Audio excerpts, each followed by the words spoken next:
A male is not like a female. Lady Maryam breaks the myth. Maryam is one of the most, if not the most celebrated women in the Qur'an. She is the only woman who is mentioned in the Qur'an by name. The other women are mentioned in relation with others. Chapter number 19 is named Surat Maryam after this great lady. She is mentioned 34 times across 8 different chapters of the Qur'an. She is introduced as an excellent example of modesty, chastity, devotion and obedience for both men and women. Maryam comes from an outstanding lineage. Quran calls it Al Imran. All is started with Prophet Ibrahim. One of his descendants was Prophet Dawood. From Nabi Dawood comes, of course, after several generations, Elizabeth. Elizabeth was the wife of Prophet Zechariah, from whom she gave birth to Prophet Yahya, John the Baptist. Elizabeth had a sister named Hannah, who was married to Imran. They had a child named Maryam. And we all know that Maryam is the mother of Isa. The devout Hannah, the wife of Imran, had no child, despite her old age. She made a pledge to God that if she had a child, she would dedicate him to the temple.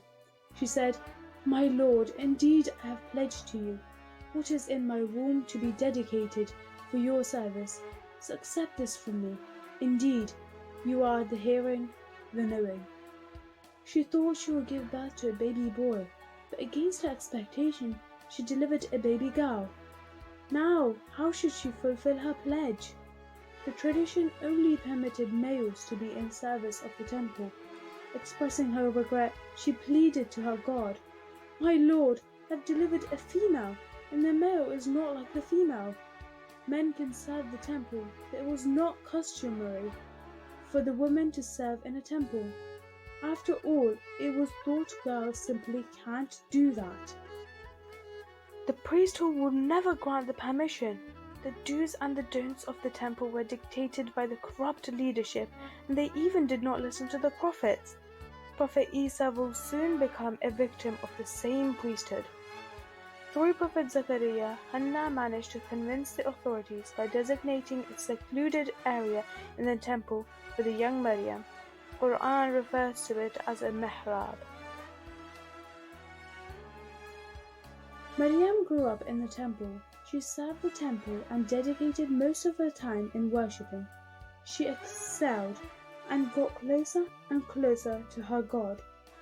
Prophet Zechariah would frequently visit her in the temple. After all, he was her caretaker and also wanted to check that she was not being bullied by the priests. Quran says, every time he entered the prayer chamber, he would be astonished to find fresh fruits and food. He would ask, "Oh Maryam, from where is this coming to you?" To which she would reply, "It is from God. Indeed, God provides for whom He wills, without account."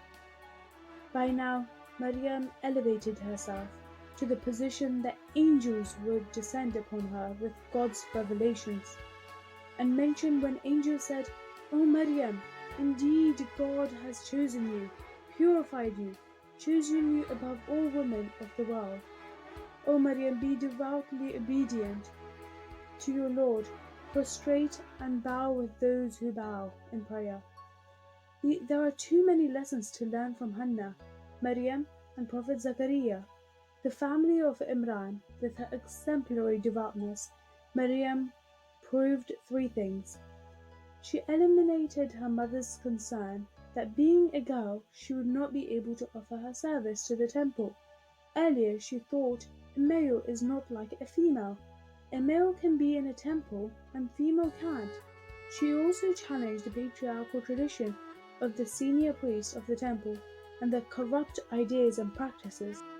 Maryam also astonished Prophet Zechariah with the abundant blessing that she received from God.